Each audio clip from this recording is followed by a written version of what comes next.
ខ្ញុំមិនយកបងប្អូនក្មួយធ្វើជាសត្រូវទេតែខ្ញុំយកសកម្មភាពរបស់បងប្អូនដែលធ្វើអាក្រក់ជាសត្រូវដែលត្រូវបោះសម្អាតក្មួយខ្ញុំអត់មានគំនុំទេតែខ្ញុំនឹងបំផ្លាញនៅសកម្មភាពអាក្រក់របស់ក្មួយបើក្មួយដើរកាប់គេខ្ញុំនឹងចាប់ដាក់អនុវត្តច្បាប់ដើម្បីឲ្យអាសកម្មភាពនេះវាលាយ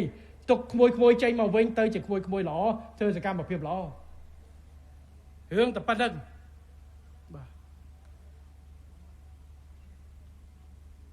នេះគឺជាកិច្ចការ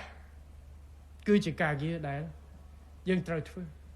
អញ្ចឹងការងារផ្សព្វផ្សាយការគ្រប់គ្រង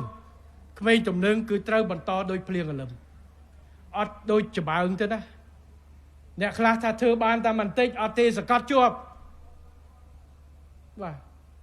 សកាត់ជាប់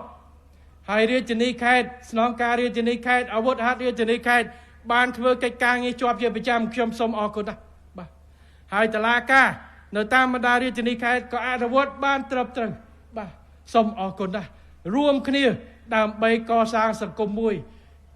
ដែលល្អ